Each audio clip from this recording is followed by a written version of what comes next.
बागेश्वर वाले बाबा के समर्थन और विरोध में बयानबाजी जारी है। आज श्री राम जन्मभूमि तीर्थ क्षेत्र के महामंत्री चंपत राय बाबा के समर्थन में उतरे। उन्होंने कहा कि कुछ लोगों में भगवान से मिली शक्तियां होती हैं जो जन्म से आ जाती हैं, उसमें से ये भी एक शक्ति है। हो सकता है किसी आदमी के अंदर अगर ये भगवान ने जन्मना शक्ति दी है कि उसका आंतरिक गुण इतनी ऊंचाइयों पर है, दूसरे के मन की बात भांप लेते होंगे, लेकिन ये सब श्रद्धाओं से जुड़े विषय हैं। उन्होंने कहा कि किसी को मानना या ना मानना निजी श्रद्धा का विषय है और इसमें किसी को दखल नहीं देना चाहिए। आलोचना करने का हिंदुस्तान में सबको अधिकार है और अपनी श्रद्धाओं के अनुसार व्यवहार करने का भी सबको अधिकार है। हिंदू समाज के लोग मजारों पर भी जाते हैं, किसी को वहीं जाकर शांति मिलती है, तो इसमें हम कौन रोकने वाले। उधर केंद्रीय मंत्री गिरिराज सिंह ने एक बार फिर बागेश्वर वाले बाबा के विरोधियों पर निशाना साधा। गिरिराज ने कहा कि आज सनातन धर्म पर हमला करना फैशन बन गया है। जो जन्म से आ जाती हैं, उसमें से ये भी एक शक्ति है। हो सकता है किसी आदमी के अंदर अगर ये भगवान ने जन्मना शक्ति दी है कि उसका आंतरिक गुण इतनी ऊंचाइयों पर है, दूसरे के मन की बात भांप लेते होंगे, लेकिन ये सब श्रद्धाओं से जुड़े विषय हैं। उन्होंने कहा कि किसी को मानना या ना मानना निजी। वहीं वामपंथियों पर आरोप लगे तो वृंदा करात ने पलटवार किया। उन्होंने आरोप लगाया कि छत्तीसगढ़ में धर्मांतरण का कोई मुद्दा नहीं है, लेकिन बीजेपी इसे भड़काने की कोशिश कर रही है क्योंकि विधानसभा चुनाव आने वाले हैं। ये मुद्दा जो मुद्दा नहीं है, चुनाव को सामने रखते हुए ये मुद्दा बनाया जा रहा है। रायपुर पहुंचे वृंदा करात ने ये आरोप भी लगाया कि धर्मांतरण का हवा खड़ा करने की कोशिश की जा रही है। कोई भी धार्मिक मंचों से धर्मांतरण का हवा उठाकर लोगों को भ्रमित करने का प्रयास करें बगैर सबूत का, मैं समझती हूँ ये किसी की फायदा में नहीं है। इस दौरान उन्होंने कहा कि अवैज्ञानिक रीति रिवाज और विश्वास किसी देश को बढ़ाने में मददगार नहीं बल्कि हानिकारक होते हैं। और इस बीच छत्तीसगढ़ के सीएम भूपेश बघेल ने बागेश्वर धाम के बाबा पर हमला बोला। उन्होंने रामकृष्ण परमहंस और भगवान बुद्ध का उदाहरण देते हुए कहा कि सिद्धियों से इनकार नहीं किया जा सकता, लेकिन चमत्कार दिखाने से बचना चाहिए। आप जो साधना क्षेत्र में सिद्धियां प्राप्त कर सकते हैं, लेकिन इसको चमत्कार दिखाना नहीं चाहिए। ये जादूगरों का काम है, इससे समाज में जड़ता आती है। भूपेश बघेल ने माना कि हर धर्म में सिद्धियां होती हैं, लेकिन इनसे समाज का कोई भला नहीं होता। सिद्धियां हैं, इसमें कोई शक नहीं है। आप जाएंगे, मुसलमान जो पीर फकीर रहते हैं तो ताबीज देते हैं, चमत्कार हो जाता है। ईसाइयों में क्या बोलते हैं, चंगाई सभा, उसमें भी वही चमत्कार है, उसमें भी चमत्कार है, ये भी चमत्कार है।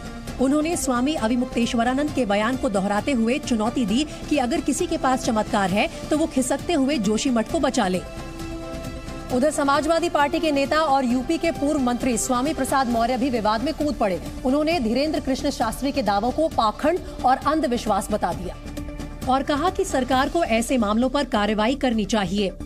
धर्म का चोला ओढ़कर पाखंड और अंधविश्वास को समाज और देश में जो भी फैलाने की कोशिश कर रहे हैं, ऐसे लोग देशद्रोही हैं। सरकार को ऐसे मामले को गंभीरता से लेना चाहिए।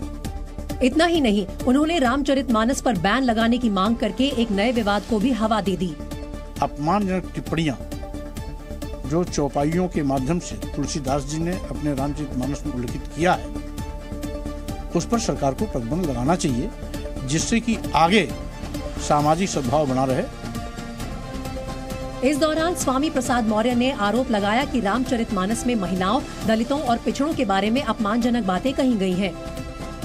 और स्वामी प्रसाद मौर्य यहीं पर नहीं रुके, उन्होंने रामचरितमानस को हिंदू धर्म ग्रंथ मानने से ही इनकार कर दिया। इसके पीछे उन्होंने तर्क दिया कि खुद गोस्वामी तुलसीदास ने कहा था कि ये धर्म ग्रंथ नहीं है, और इसका जिक्र उन्होंने बाल कांड में किया। बाल कांड के शुरुआत में ही लिखते वक्त उन्होंने इसका जिक्र कर दिया कि स्वांता सुखाय तुलसी रघुनाथ गाथा, भाषा निबंध आदि से रचित करता है। इस दौरान उन्होंने रामचरितमानस की ही एक चौपाई का भी जिक्र किया और आरोप लगाया कि इसमें समाज के बड़े वर्ग को अपमानित किया गया। पूरे शूद्र समाज में आने वाले जातियां, चाहे आदिवासी, दलित और पिछड़ी हो, उनका अपमान करना, ये क्या यही धर्म है? स्वामी प्रसाद मौर्य का बयान सामने आते ही अयोध्या के संत आग बबूला हो गए। संतों ने आरोप लगाया कि समाजवादी पार्टी के नेता को रामचरितमानस का ज्ञान ही नहीं है और उन्हें बिना जाने किसी धर्म ग्रंथ पर उंगली नहीं उठानी चाहिए। अगर उनको लगता है कि वो रामचरितमानस के विषय में जानते हैं तो वो शास्त्रार्थ में उनको आमंत्रित करता हूं, जहां चाहे वो शास्त्रार्थ कर सकते हैं। और यदि बिना जाने रामचरितमानस पर उंगली उठाएंगे तो फिर उसका परिणाम भी भुगतने के लिए तैयार रहें। राम जन्मभूमि के मुख्य पुजारी आचार्य सत्येंद्र दास ने कहा कि स्वामी प्रसाद मौर्य के कारण अखिलेश यादव को नुकसान उठाना पड़ेगा। हम कहेंगे अखिलेश जी से कि आप अपने पार्टी को निकालो, नहीं आपकी पार्टी पर ही इसका आरोप लगेगा। और जन जन के नायक भगवान राम के जो चरित्र मानने वाले हैं, रामायण को पूजा करने वाले मानने वाले हैं, वह आपसे किनारा करेंगे। अयोध्या ही नहीं, देश भर के संतों में स्वामी प्रसाद मौर्य के खिलाफ नाराजगी दिखी। अखिल भारतीय संत समिति के महामंत्री जितेंद्रानंद सरस्वती ने उनके बयान को एक बड़ी साजिश का हिस्सा बता दिया और पूरे विवाद को चर्च प्रायोजित भी करार दिया। कि ये चर्च प्रायोजित वामपंथी टूल किट का हिस्सा है, जिसमें कहीं न कहीं पूरे देश को अस्थिर करने के लिए हिंदू मानबिंदु, उनके धर्म ग्रंथों को गालियां दी जाए। उन्होंने कहा कि ऐसा करके हिंदुओं को भड़काने की कोशिश की गई ताकि दुनिया भर में उनकी छवि खराब की जा सके। जितेंद्रानंद ने स्वामी प्रसाद मौर्य पर कार्रवाई की भी मांग की। मानस पे अवांछित टिप्पणी करने वाले स्वामी प्रसाद मौर्य पर एफआईआर दर्ज करके प्रदेश में अशांति और दंगा भड़काने के आरोपों में इसे जेल भेजा जाना चाहिए। और स्वामी प्रसाद मौर्य के बयान को बीजेपी ने भी लपक लिया और इसके सहारे समाजवादी पार्टी पर हमला बोलना शुरू कर दिया। इस दौरान बीजेपी ने अयोध्या में कार सेवकों पर हुई फायरिंग का मुद्दा भी उछाल दिया और आरोप लगाया कि समाजवादी पार्टी समाज में टकराव पैदा करने की कोशिश करती रहती है। और समाजवादी पार्टी के लोगों ने हमेशा समाज में वैमनस्यता, टकराव, तनाव की स्थिति पैदा की और समाजवादी पार्टी की पहचान हमेशा हमारे प्रतीकों का अपमान करने की। योगी सरकार में मंत्री नरेंद्र कश्यप ने आरोप लगाया कि समाजवादी पार्टी की सोच ही भगवान राम के विरोध पर टिकी है। ये उसी पार्टी के नेता हैं जिस पार्टी की सरकार में कार सेवकों पर गोली चली थी।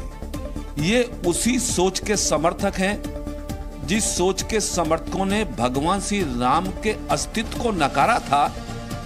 वहीं बीजेपी नेता अपर्णा यादव ने इस बयान को छोटी मानसिकता का नतीजा बताया। इस तरीके की मानसिकता रखना रामचरितमानस के बारे में, ये बहुत ही निकृष्ट मानसिकता है। ये अपने आप के चरित्र के बारे में वो दर्पण कर रहे हैं। विवाद बढ़ा और समाजवादी पार्टी पर सवाल उठाए जाने लगे तो पार्टी की तरफ से पूर्व मंत्री मनोज पांडे सामने आए। उन्होंने मौर्य के आरोपों के उलट रामचरितमानस को महान ग्रंथ बता दिया और कहा कि इससे भारत ही नहीं दुनिया भर के लोग प्रेरणा लेते हैं। रामचरितमानस के बारे में तो कहा जाता है कि वो जीवन जीने की एक जीवंत पद्धति है। इस दौरान उन्होंने रामचरितमानस की चौपाई सुनाकर उसकी महत्ता का गुणगान किया। रामचरितमानस की ही एक चौपाई में लिखा है कि जाति पाति कुल धर्म बड़ाई, धन बल परिजन गुण चतुराई, भगत हीन नर सोहे कैसा, बिनु जल बरदी देखें जैसा। अब ये देखने की अलग अलग बात है। वहीं सुहेलदेव भारतीय समाज पार्टी के अध्यक्ष ओम प्रकाश राजभर ने सवाल किया कि स्वामी प्रसाद तब क्यों नहीं बोले जब वो सत्ता की मलाई खा रहे थे। जब आपकी सरकार थी, बहुमत की सरकार थी, तब याद नहीं आया आपको ये बात? उसी समय उनको बैन लगा लेना चाहिए था कि नहीं, ये हम संशोधन करते हैं। लेकिन आज भीख मांगने के काम कर रहे हो। वहीं टूरिज्म को बढ़ावा देने के लिए अब काशी में बोट रेस का आयोजन किया जा रहा है। बलून फेस्टिवल के बाद अब वाराणसी में सीएनजी बोट रेस का आयोजन किया जा रहा है। ग्रीन एनर्जी और इको टूरिज्म को बढ़ावा देते हुए वाराणसी के नमो घाट पर यह आयोजन किया गया। तमिलनाडु के अराकोनम में द्रौपदी मंदिर में क्रेन गिरने से 4 लोगों की मौत हो गई। घटना के बाद पुलिस ने क्रेन के ड्राइवर को हिरासत में ले लिया है। केरल के आलापुड़ा जिले में एक ट्रक और कार की टक्कर में कार सवार 5 युवकों की दर्दनाक मौत हो गई। पुलिस ने सभी शवों को पोस्टमार्टम के लिए भेज दिया है और आगे की जांच कर रही है। कोची एयरपोर्ट पर कस्टम विभाग ने करीब 2 किलो सोना जब्त किया। आरोपी तस्कर ने सोने का पेस्ट बनाकर उन्हें अपने पैरों में बांध रखा था। जब्त सोने की कीमत करीब 85 लाख रुपए बताई जा रही है। अब ऐसा लग रहा है कि पाकिस्तान में सारी मुसीबत एक साथ आ गई है। आटे की किल्लत के बाद अब पाकिस्तान में बिजली संकट पैदा हो गया है। आज सुबह अचानक करीब पूरे पाकिस्तान में बिजली गुल हो गई और इस्लामाबाद, कराची, लाहौर, क्वेटा जैसे बड़े शहर बिना बिजली के ठप हो गए। सुबह 7:30 बजे पाकिस्तान के नेशनल ग्रिड की सिस्टम फ्रीक्वेंसी कम हो गई, जिसके चलते पावर सिस्टम फेल हो गया। इसके बाद तो पाकिस्तान के शहर थम गए। कराची के 90% इलाके में बिजली गुल हो गई। बिजली कटने की वजह से कराची की सड़कों पर ट्रैफिक लाइट बंद हो गई। दुकानें बिना बिजली के अंधेरे में डूबी रहीं। लोग दुकानों के बाहर खाली बैठे दिखाई दिए। दफ्तरों में कंप्यूटर सिस्टम ठप हो गए, जिसकी वजह से काम बंद रहा। कराची में पाकिस्तान स्टॉक एक्सचेंज के सभी कंप्यूटर सिस्टम बंद हो गए। अंधेरा ही अंधेरा था। अब देखिए 12 घंटे होने को हैं, लेकिन पाकिस्तान में अब तक बिजली ठीक नहीं हुई है। सुबह पाकिस्तान के ऊर्जा मंत्री ने बयान दिया था कि 12 घंटे में बिजली आ जाएगी, लेकिन उनका दावा खोखला निकला। अब वो कह रहे हैं कि रात 10 बजे तक बिजली बहाल हो जाएगी। लेकिन सवाल उठता है कि आखिर पाकिस्तान में अचानक ऐसा क्या हो गया कि नेशनल पावर ग्रिड ही ठप हो गया। पाकिस्तान के ऊर्जा मंत्री खुर्रम दस्तगीर ने जियो न्यूज को बताया कि पाकिस्तान में सर्दियों के दौरान बिजली की खपत कम हो जाती है, इसलिए बिजली बचाने के लिए रात को पावर जनरेशन यूनिट्स को बंद रखा जाता है। सुबह 7:30 बजे के करीब जब सिस्टम को ऑन किया गया तो उत्तरी पाकिस्तान के इलाके की वोल्टेज में कई फ्लक्चुएशन यानी बदलाव हुए। फिर एक के बाद एक पूरा सिस्टम ठप पड़ गया, जिसके बाद पाकिस्तान के ऊर्जा मंत्री ने 12 घंटे के अंदर बिजली बहाली का दावा किया। लेकिन समस्या काफी बड़ी थी, क्योंकि पाकिस्तान के ज्यादातर शहरों में बिजली गुल थी। ट्रांसमिशन लाइनों में तकनीकी खराबी के चलते सिंध, खैबर पख्तूनख्वा, पंजाब और राजधानी इस्लामाबाद में बिजली ठप हो गई। इस्लामाबाद में 117 पावर ग्रिड बिना बिजली के थे। बलूचिस्तान के 22 शहरों में सुबह से बिजली नहीं थी। बलूचिस्तान में 3 ट्रांसमिशन लाइन खराब हो गई। पाकिस्तान पहले से बिजली की किल्लत और लंबी कटौती का सामना कर रहा है। सरकार बिजली बचाने के लिए बाजारों को रात 8 बजे ही बंद करने का आदेश जारी कर चुकी है। पाकिस्तान में पिछले 4 महीने में ये दूसरी बार है जब पूरे देश का पावर ग्रिड इस तरह से ठप हो गया हो। पिछले साल अक्टूबर में भी पाकिस्तान में बड़ा पावर कट हुआ था, तब करीब 12 घंटे तक बिजली गुल रही थी। अब सवाल उठता है कि पाकिस्तान में बिजली संकट की आखिर वजह क्या है। दरअसल पाकिस्तान में इस साल पन बिजली या हाइड्रो पावर यानी पानी के जरिए बिजली का उत्पादन कम हुआ। करीब 90% कम बिजली पैदा हुई है। ग्रिड ठप होने की वजह से 7000 मेगावाट से कम पैदावार को माना जा रहा है, यानी करीब 6000 मेगावाट बिजली की कमी थी।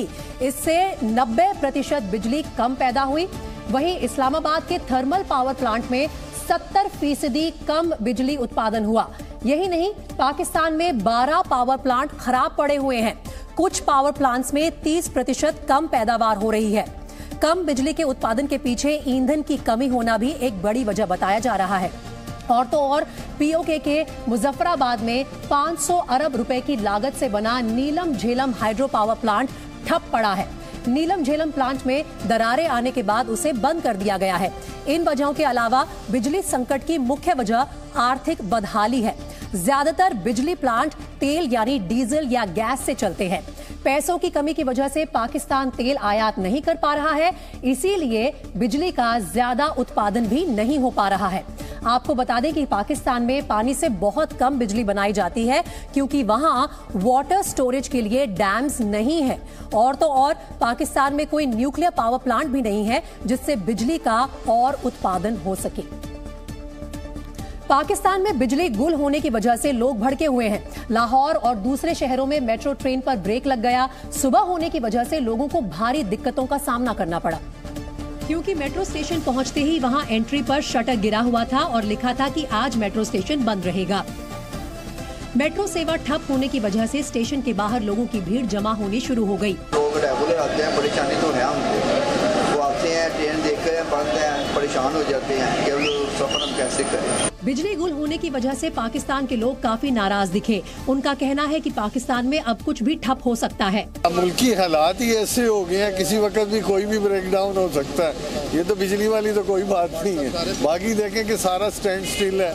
मैं ये समझता हूँ कि ये ब्रेक डाउन नहीं है, ये बल्कि इनके पास अब तेल के पैसे भी खत्म हो गए हैं, इसके लिए जो है ये जिसकी बुनियाद पे ये बिजली के घर चलाएं। पाकिस्तान की आवाम की बात सुनकर ऐसा लग रहा है कि पाकिस्तान अपनी बदहाली के सबसे बुरे दौर से गुजर रहा है, जिससे बाहर निकलने का रास्ता पाकिस्तानी हुक्मरानों के पास दिखाई नहीं दे रहा है। वैसे पाकिस्तान की सरकार ने बिजली बचाने के लिए एक प्लान बनाया था, लेकिन लोगों ने उसे मानने से इनकार कर दिया। अब जरा सुनिए वो प्लान आखिर क्या था। अधिक बिजली की खपत करने वाले पंखों का उत्पादन बंद हो, इससे 2200 करोड़ रुपए बचाने का दावा किया गया था। शादी घरों को रात 10 बजे तक बंद कर दिया जाए, केवल एलईडी बल्ब्स का ही इस्तेमाल हो। सरकारी दफ्तरों में 30% बिजली बचाने का ऑर्डर भी दिया गया। बाजार रात 8:30 बजे तक ही खुलेंगे और वर्क फ्रॉम होम लागू किया जाएगा।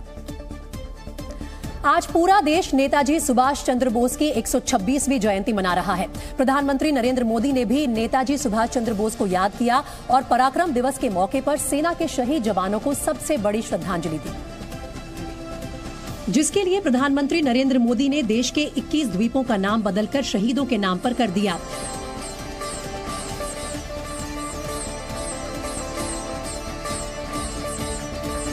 जिन 21 द्वीपों का नाम बदला गया है, ये द्वीप अंडमान और निकोबार द्वीप समूह के सबसे बड़े गुमनाम द्वीप थे।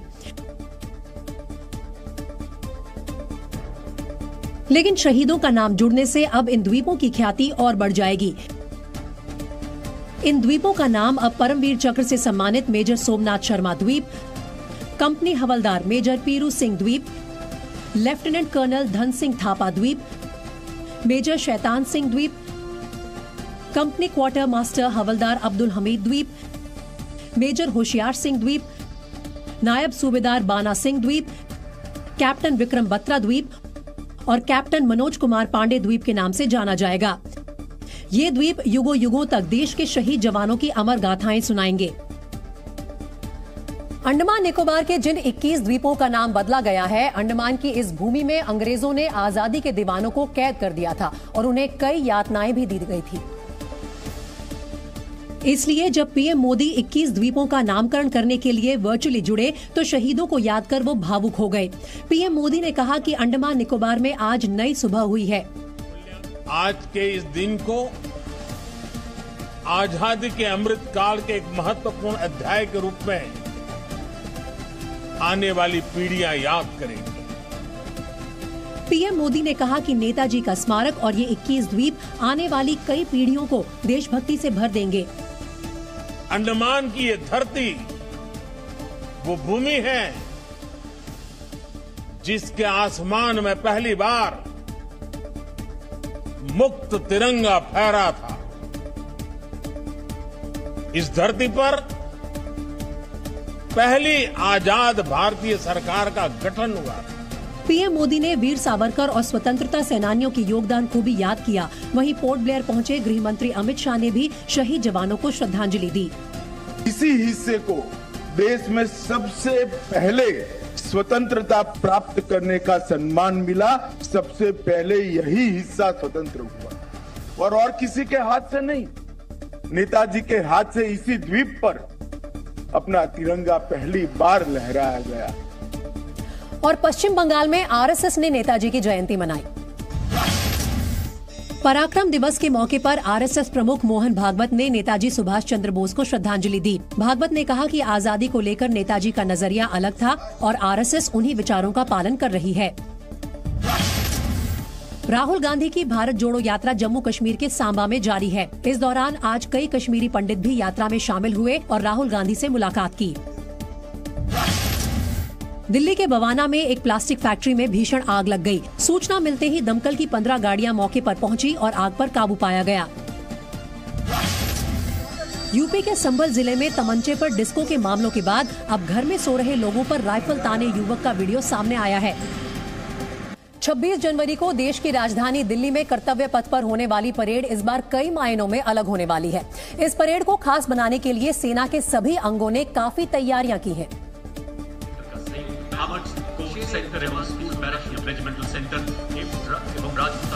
जिसकी झलक गणतंत्र दिवस से पहले कर्तव्य पथ पर होने वाली फुल ड्रेस रिहर्सल में दिखाई दी। सेना के सभी अंगों के दस्तों ने अपनी तैयारी परखने के लिए फुल ड्रेस रिहर्सल में हिस्सा लिया। सेंटर एवं स्कूल के नायब रिसालदार मंडल पैराशूट रेजिमेंटल सेंटर के सूबेदार राजेंद्र सिंह। इस दौरान सेना ने अपने घातक हथियार भी दिखाए। कर्तव्य पथ पर जब सेना की टैंक रेजिमेंट अपने टैंक लेकर पहुंची तो पूरा कर्तव्य पथ भारत माता की जय के नारे से गूंज उठा। कर्तव्य पथ पर सेना की बख्तरबंद गाड़ियों की भी धमक सुनाई दी। टैंक जैसी दिखने वाली इन गाड़ियों का इस्तेमाल दुश्मन के ठिकानों पर हमला करने में किया जाता है। ये वाहन 10 आर्मर्ड पर्सनल को युद्ध क्षेत्र में ले जाने की क्षमता रखता है। लद्दाखी भाषा में युद्ध घोष की सो लाहर क्या दो। गणतंत्र दिवस परेड में इस साल भारतीय थल सेना स्वदेशी का संदेश दे रही है। सेना ने ऐलान किया है कि इस बार परेड में दिखाए जाने वाले सभी हथियार मेड इन इंडिया होंगे, इसलिए परेड की रिहर्सल में भी स्वदेशी हथियारों को शामिल किया गया। जमहूरियत की सलामी उतारे। और जब दुश्मनों का काल वज्र टैंक कर्तव्य पथ पर पहुंचा तो टैंक की गड़गड़ाहट ने भारतीयों को गर्व से भर दिया। K9 वज्र टैंक का नेतृत्व लेफ्टिनेंट प्रखर तिवारी ने किया। 24 मीडियम रेजिमेंट के लेफ्टिनेंट प्रखर तिवारी। परेड में भारत की ब्रह्मोस मिसाइल का भी प्रदर्शन किया गया। ये मिसाइल आवाज की गति से भी 3 गुना तेजी से हमला करने में सक्षम है। आत्मनिर्भरता की दिशा में बड़ा कदम। रेजिमेंट का आदर्श अग्रणी अजय जीत हासिल करने में हमेशा आगे। आकाश मिसाइल को भी परेड में शामिल किया गया। बालाकोट एयर स्ट्राइक में आकाश मिसाइल सिस्टम ने बड़ी भूमिका निभाई थी। इन्फेंट्री का 27 उत्कृष्ट बटालियनों से सुसज्जित एक ऐसी युवा रेजिमेंट जिसमें 14 इन्फेंट्री बटालियन शामिल हैं। कर्तव्य पथ पर सेना के जवानों ने अपनी ताकत दिखाई तो वहीं आसमान भी वायुसेना के रुद्र हेलीकॉप्टर की आवाज से थर्रा उठा। 26 जनवरी को होने वाली इस परेड की एक खास बात यह भी है कि इस बार गणतंत्र दिवस के चीफ गेस्ट होंगे इजिप्ट के राष्ट्रपति Abdel Fattah al Sisi. Egypt के राष्ट्रपति रिपब्लिक डे परेड का हिस्सा बनने के लिए 24 जनवरी को दिल्ली आ रहे हैं और अब्देल फतेह की भारत यात्रा को बेहद खास माना जा रहा है। कर्तव्य पथ पर इस बार भारत और मिस्र की दोस्ती की नई इबारत लिखी जाएगी, जिसकी एक झलक सोमवार को दिखाई दी। सोमवार सुबह जब भारतीय सेना के जवान परेड के लिए पहुंचे तो मिस्र के जवानों का एक दस्ता भी रिहर्सल करने पहुंचा।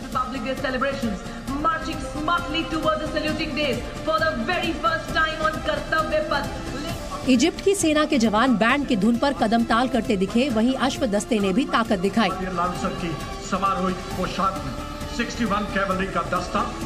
परेड में भारतीय सेना के विभिन्न अंगों की झांकियां इस बार आकर्षण का केंद्र होने वाली हैं। रिहर्सल परेड पे भी झांकियों ने अपनी अंतिम चरण की तैयारियों को परखा और जब कर्तव्य पथ पर एयरफोर्स की झांकी आई तो उसने परेड देखने पहुंचे सभी लोगों का ध्यान खींच लिया। झांकी के आगे एयरफोर्स के जवान कदम ताल कर रहे थे।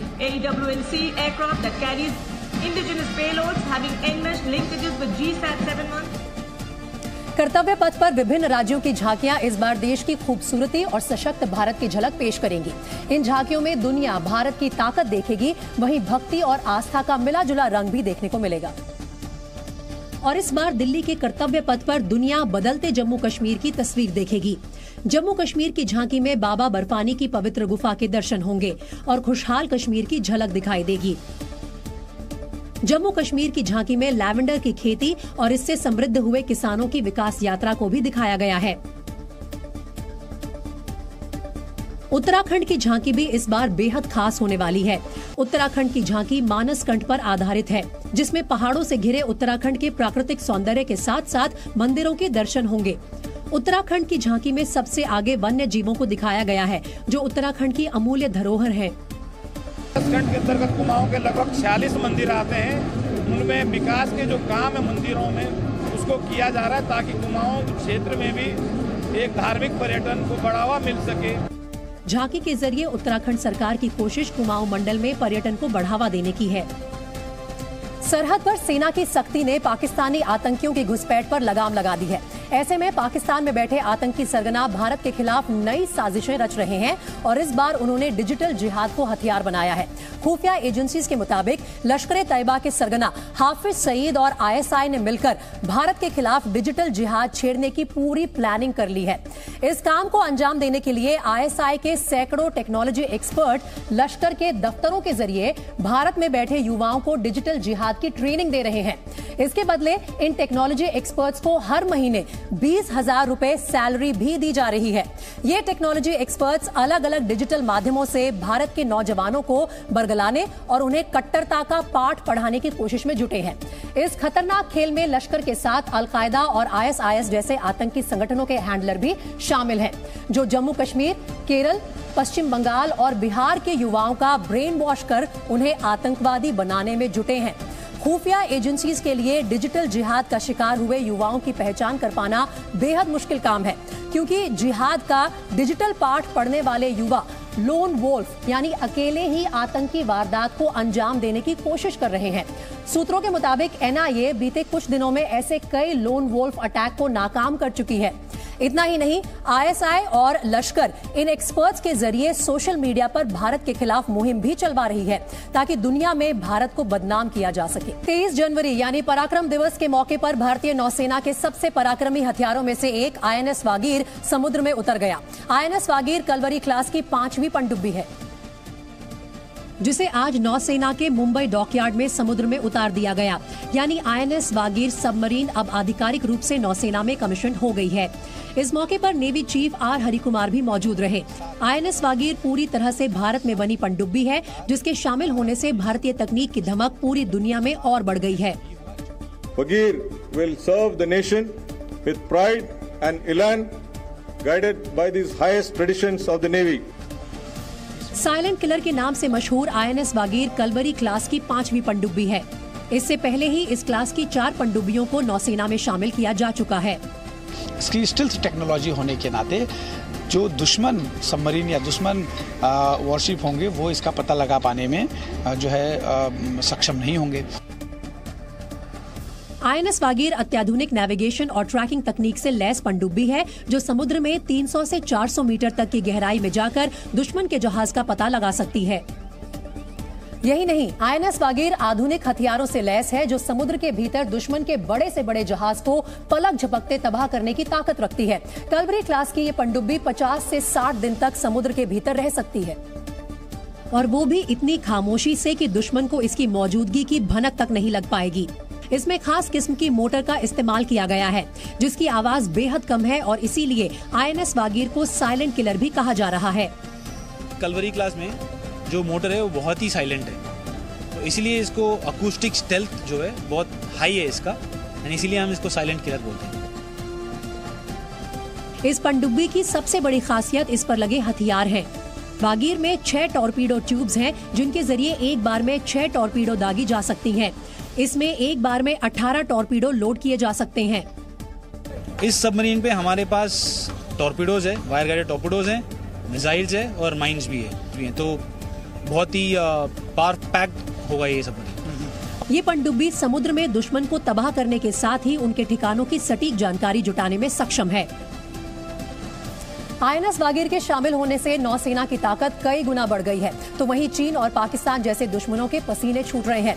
एक नजर डालते हैं INS वागीर की खूबियों पर। कलवरी क्लास की ये पनडुब्बी 221 फीट लंबी और इसकी ऊंचाई 40 फीट है। खास किस्म के स्टील से बनी इस पनडुब्बी का वजन 1565 टन है। एक बार में ये पनडुब्बी 50 से 60 दिनों तक पानी में रह सकती है। समुद्र में ये 300 से 400 मीटर तक की गहराई में जाकर दुश्मन के जहाजों का सुराग लगा सकती है। INS वागीर कलवरी क्लास की 5वीं पनडुब्बी है, जो नौसेना में कमीशन हुई है। इससे पहले INS Kalvari, INS Khanderi, INS करंज और INS वेला नौसेना में शामिल की गई थी। INS वागीर के बाद कलवरी क्लास की 6ठी और आखिरी पनडुब्बी INS वागशीर इस साल के अंत तक नौसेना में शामिल होगी। कलवरी क्लास की पनडुब्बियां बेहद खामोशी से समुद्र में आगे बढ़ती हैं, जिससे दुश्मन के टोही उपकरण उनका पता नहीं लगा पाते। INS वागीर टॉर्पीडो और एंटी शिप मिसाइल से लैस है, जो पलक झपकते दुश्मन के जहाज को समुद्र में डुबा सकती है। यूक्रेन के बाखमुत में भीषण जंग चल रही है। यूक्रेनी सैनिक बाखमुत को रूस के कब्जे में जाने से बचाने के लिए आखिरी लड़ाई लड़ रहे हैं। बाखमुत को बचाने के लिए यूक्रेनी सैनिकों के पास सिर्फ एक ही विकल्प बचा है और वो विकल्प है करो या मरो। इसलिए यूक्रेन के सैनिक अपनी जान की बाजी लगाकर बाखमुत को बचाने की कोशिश में लगे हुए हैं। लेकिन यूक्रेनी सेना के पास वक्त बहुत कम है, क्योंकि शुक्रवार को रूस ने दावा किया कि उसने बाखमुत के दक्षिण में 9 किलोमीटर दूर क्लिश्चिविका गांव पर कब्जा कर लिया है। इस दावे का यूक्रेन ने इनकार भी नहीं किया है। क्लिश्चिविका गांव पर कब्जा काफी अहम है, क्योंकि कई महीनों बाद रूस को युद्ध के मैदान से अच्छी खबर मिली है। बाखमुत में अब जंग शहर के अंदर शुरू हो गई है। बाखमुत शहर में सिटी सेंटर पर रूस ने भारी बमबारी की है। इसकी वजह से सिटी सेंटर में भारी तबाही हुई है। यूक्रेन सेना शहर के अंदर किलेबंदी कर रही है। यूक्रेन के सैनिकों के पास टैंक और बख्तरबंद गाड़ियों की भारी कमी है। इसलिए यूक्रेनी सेना ने बाखमुत में सोवियत काल के टैंक और बख्तरबंद गाड़ियां बिल्डिंग्स के बीच में छिपाकर खड़े किए हैं। Горой стоим против танков с автоматом. Там будет видно.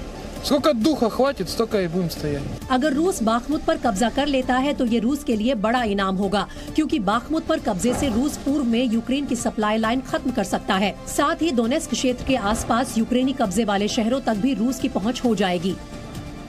और जैसे जैसे रूस के सैनिक बाखमुत शहर की ओर बढ़ रहे हैं, वैसे वैसे वहाँ के लोगों की दहशत बढ़ती जा रही है। बाखमुत के ज्यादातर लोग शहर को छोड़कर जा चुके हैं और जो बचे हैं वो शहर छोड़ने की तैयारी कर रहे हैं।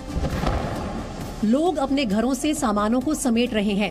लोग ट्रक्स में घर के फर्नीचर को लोड करते दिखाई दिए, लेकिन लोगों को ये समझ नहीं आ रहा कि वो जाएं तो कहां जाएं। Люди уехали в Днепр, там уже обстреляли, там уже погибли люди. Работы невозможно тоже Они найти. там спрятались, там прилет был и погибли люди. А куда уезжать? По всей Украине прилетают. रूसी सैनिक बाखमुत शहर के किनारे तक पहुंच चुके हैं। साल भर से चल रही जंग में यूक्रेनी सेना के हथियार और रसद या तो खत्म हो गए हैं या खत्म हो रहे हैं। यूक्रेनी सैनिकों की मांग है कि उन्हें हथियारों की जरूरत है। We need weapons today because after tomorrow this city can be destroyed already. And if we will be wait, I can die. But I want to live and I want to support my country. रूस के Bakhmut mission को fail करने के लिए Ukraine ने पूरी ताकत झोंक रखी है। दोनेत्स्क इलाके में यूक्रेन ने रूसी सेना पर जबरदस्त बमबारी की। यूक्रेन ने हमले का एक ड्रोन वीडियो भी जारी किया है, जिसमें दिखाई दे रहा है कि एक के बाद एक कई बम रूसी सैनिकों के बैरकों पर गिरे।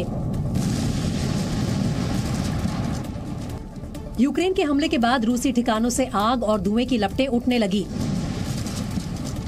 यूक्रेन की बमबारी से रूस के सैनिकों में अफरा तफरी मच गई। रूसी सैनिक बैरकों से निकलकर भागने लगे। यूक्रेन के नेशनल गार्ड्स ने यह हमला 21 जनवरी को दोनेत्स्क के कुर्दुमिवका में मौजूद रूसी सैन्य ठिकाने पर किया था। हमले का वीडियो जारी करने के बाद यूक्रेन के नेशनल गार्ड्स ने सोशल मीडिया पर लिखा कि यूएवी की मदद से खुफिया जानकारी का सहयोग मिलता है तो तोपों से नई कहानी लिखी जाती है। इससे पहले रूस ने शुक्रवार को बाखमुत से 30 किलोमीटर दूर एक गांव पर 2 S-300 रॉकेट दागे। एक रॉकेट स्कूल पर जाकर गिरा और दूसरा पौधों की नर्सरी पर गिरा। हमले से छतें उड़ गई और खिड़कियों के शीशे टूट गए। हमले में किसी की मौत नहीं हुई। ऑस्ट्रेलिया में लगातार मंदिरों पर हमले के मामले सामने आ रहे हैं। अब मेलबर्न के इस्कॉन मंदिर में भारत विरोधी नारे लिखे मिले हैं। माहौल बिगाड़ने के लिए मंदिर की दीवार पर खालिस्तान समर्थन के नारे लिखे गए। रूस के हमलों के खिलाफ यूक्रेन लगातार जवाबी कार्रवाई कर रहा है। यूक्रेन के रक्षा मंत्रालय ने एक नया वीडियो जारी किया है, जिसके मुताबिक यूक्रेनी सैनिक रूसी ठिकानों पर हमला कर रहे हैं। यहाँ शाहरुख खान की फिल्म पठान बुधवार यानी 25 जनवरी को रिलीज होने वाली है। फिल्म की एडवांस बुकिंग शुरू हो चुकी है, लेकिन फिल्म का विरोध थमने का नाम नहीं ले रहा है, क्योंकि अब भी कई जगहों पर हिंदूवादी संगठन फिल्म पठान का विरोध कर रहे हैं। ताजा मामला महाराष्ट्र के पुणे का है, जहां बजरंग दल के कुछ कार्यकर्ताओं ने सिनेमा हॉल के बाहर लगे पठान फिल्म के पोस्टर को उतार दिया। पोस्टर उतारने के साथ बजरंग दल के कार्यकर्ताओं ने थिएटर मालिकों को फिल्म नहीं दिखाने की चेतावनी भी दी। उधर शाहरुख खान ने रविवार रात मुंबई में अपने घर के बाहर जुटे प्रशंसकों की भीड़ का शुक्रिया जताया और ट्विटर पर वीडियो जारी करते हुए उनसे अपनी नई फिल्म देखने की अपील की। इस बीच ट्रेड एक्सपर्ट्स का कहना है कि बुधवार को रिलीज हो रही पठान की 5 लाख से ज्यादा टिकटों की एडवांस बुकिंग हो चुकी है। देश की निचली अदालतों में करोड़ों मुकदमे लंबित हैं। इनमें से लाखों तो ऐसे हैं जो कई बरसों से चले आ रहे हैं। इन पेंडिंग केसेस के पीछे की वजह भी बहुत हैरान करने वाली है। नेशनल जुडिशियल डेटा ग्रिड के आंकड़ों के मुताबिक देश भर की निचली अदालतों में इस वक्त करीब 4 करोड़ मामले लंबित हैं और इनमें से 63 लाख से ज्यादा मामले सिर्फ इसलिए लंबित हैं क्योंकि मुकदमा लड़ने के लिए वकील नहीं मिल पा रहे हैं। इनमें करीब 19 लाख मामले सिविल और 44 लाख से ज्यादा मामले क्रिमिनल केसेस हैं। वकील नहीं मिल पाने की वजह से उत्तर प्रदेश में सबसे ज्यादा 25 लाख मामले पेंडिंग हैं। दूसरे नंबर पर बिहार है, जहां वकीलों की कमी की वजह से 9 लाख से ज्यादा मामले सुनवाई का इंतजार कर रहे हैं। तीसरे नंबर पर महाराष्ट्र है, जहां वकीलों की कमी की वजह से 8 लाख से ज्यादा मामले कोर्ट में अटके पड़े हैं। वहीं दिल्ली जैसा छोटा राज्य इस मामले में चौथे नंबर पर है, जहां करीब 3 लाख मामले निचली अदालतों में लंबित हैं। राहुल गांधी ने भारत जोड़ो यात्रा के दौरान जम्मू के सतवारी में एक रैली की। इस रैली में मंच से बोलते हुए कांग्रेस नेता दिग्विजय सिंह ने एक बार फिर पाकिस्तान पर सर्जिकल स्ट्राइक का मुद्दा उठा दिया और केंद्र सरकार पर सवाल उठाते हुए एक बार फिर पाकिस्तान पर हुई सर्जिकल स्ट्राइक के सबूत मांग बैठे। सर्जिकल स्ट्राइक की बात करते हैं कि हमने इतने लोग मार गिराए, लेकिन प्रमाण कुछ नहीं, केवल झूठ का पुलिंदा से ये राज कर रहे हैं। दिग्विजय सिंह यही नहीं रुके, उन्होंने पीएम मोदी पर ताबड़तोड़ कई हमले किए। अगर आपको पाकिस्तान से इतनी नाराजगी है तो आप बिना लोगों को बताए आप नवाज शरीफ साहब के घर में शादी में क्यों पहुंच गए?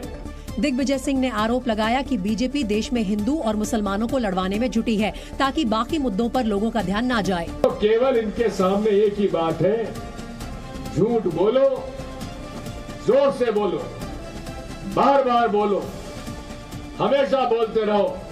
धीरे धीरे लोग समझते हो सकता है ये जो कह रहे हैं सही हो सकता है, और इसी में उन्होंने देश की हुकूमत हासिल कर ली। दिग्विजय सिंह ने सर्जिकल स्ट्राइक के सबूत मांगे तो बीजेपी ने भी जोरदार तरीके से पलटवार किया। बीजेपी ने कहा कि कांग्रेस सेना के शौर्य पर झूठे सवाल उठाकर जवानों का मनोबल तोड़ना चाहती है। बीजेपी नेता शहजाद पूनावाला ने कहा कि आज देश पराक्रम दिवस मना रहा है और कांग्रेस सर्जिकल स्ट्राइक के सबूत मांगकर जवानों के शौर्य का अपमान करने में जुटी है। पूरा देश एकजुट होकर परमवीर चक्र विजेता को सम्मान प्रकट कर रहा है। ऐसे दिवस पर कांग्रेस पार्टी फिर से अपना असली चेहरा, चरित्र, चाल दिखाते हुए, अपने असली डीएनए को दिखाते हुए सेना के मनोबल पर चोट करती है। जब पूरा देश आज पराक्रम दिवस मना रहा है, नेताजी जैसे वीर को श्रद्धांजलि दे रहा है, रक्षा विशेषज्ञों ने भी कांग्रेस नेता दिग्विजय सिंह के बयान का कड़ा विरोध किया और इसे देश विरोधी बताया। बड़े शर्म की बात है कि उन्होंने इतने समय बाद फिर से ये बात को उठा लिया। इसके लिए मुझे लगता है दिग्विजय सिंह जी को उन सबसे माफी मांगनी चाहिए कि उन्होंने उनके कर्तव्य पर सवाल उठाया है। दिग्विजय सिंह ने सर्जिकल स्ट्राइक का मुद्दा उठाया तो राहुल गांधी ने इशारों में अनुच्छेद 370 की बात की और कहा कि कांग्रेस जम्मू कश्मीर को पूर्ण राज्य का दर्जा दिलाने में कोई कसर नहीं छोड़ेगी। जो आपका स्टेटहुड का मुद्दा है, उससे बड़ा कोई मुद्दा ही नहीं है। तो आपका हक, पूरा का पूरा हक इन्होंने छीन लिया। तो एकदम कांग्रेस पार्टी पूरा समर्थन, आपको जो आपका स्टेटहुड है उसको रीइंस्टेट करने में पूरा हम दम लगा देंगे। और गणतंत्र दिवस से पहले दिल्ली पुलिस ने हथियारों की बड़ी खेप जब्त की। 26 जनवरी से पहले दिल्ली पुलिस स्पेशल सेल को बड़ी कामयाबी मिली है। स्पेशल सेल ने इंटरस्टेट वेपन सिंडिकेट का भंडाफोड़ करते हुए आरोपियों से 34 पिस्टल बरामद की। महाराष्ट्र के पुणे में फिल्म पठान को लेकर बजरंग दल ने विरोध प्रदर्शन किया। बजरंग दल ने थिएटर के बाहर लगे पोस्टर हटाते हुए फिल्म के रिलीज का विरोध किया। शाहरुख खान की फिल्म पठान 25 जनवरी को रिलीज होनी है। जोशीमठ में जारी भूधसाव से लगातार संकट गहराता जा रहा है। हालात ये है कि प्रशासन द्वारा बनाए गए आपदा कंट्रोल रूम में भी अब दरारें पड़ने लगी हैं। लोगों का आरोप है कि प्रशासन हालातों से निपटने के लिए सही कार्रवाई नहीं कर रहा है। बेंगलुरु के बसवेश्वर नगर में मामूली विवाद के बाद बार कर्मचारियों ने 2 ग्राहकों की बेरहमी से पिटाई की। आरोपियों ने लोहे की रॉड से दोनों पर हमला किया, जिससे वो गंभीर रूप से घायल हो गए। सीसीटीवी वीडियो के आधार पर पुलिस ने 5 लोगों को गिरफ्तार कर लिया है। टीम इंडिया के क्रिकेटर सूर्य कुमार यादव, कुलदीप यादव और वॉशिंगटन सुंदर उज्जैन के महाकाल मंदिर में पूजा अर्चना करते नजर आए। सूर्य कुमार यादव ने बताया कि उन्होंने महाकाल से घायल क्रिकेटर ऋषभ पंत को जल्द ठीक करने की प्रार्थना की, जिसके लिए तीनों क्रिकेटर गेरुआ रंग की धोती पहनकर तड़के ही महाकाल मंदिर पहुंच गए। मंदिर के गर्भगृह में पहुंचकर तीनों क्रिकेटर्स ने विधि विधान से महाकाल को जल अर्पण किया। इसके बाद मंदिर के गर्भगृह में होने वाली भस्म आरती में भी तीनों खिलाड़ी शामिल हुए।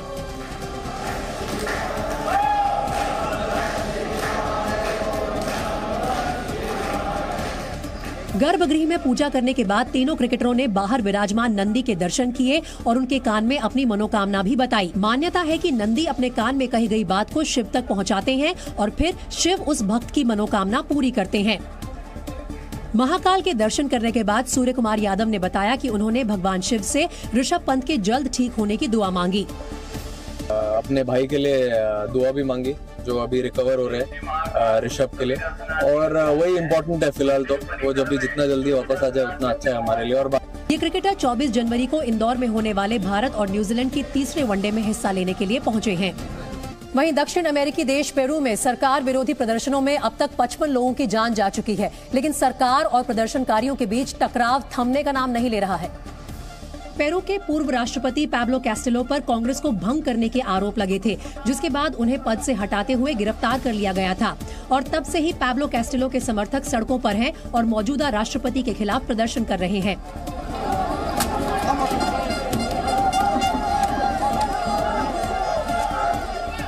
इसी कड़ी में राजधानी लीमा में एक बार फिर प्रदर्शनकारियों और पुलिस के बीच झड़प हो गई। पुलिस मुख्यालय के बाहर प्रदर्शन कर रही भीड़ को खदेड़ने के लिए पुलिस को आंसू गैस के गोले दागने पड़े। हालांकि उसके बावजूद प्रदर्शनकारी पीछे नहीं हटे और उन्होंने भी पुलिस पर पलटवार कर दिया।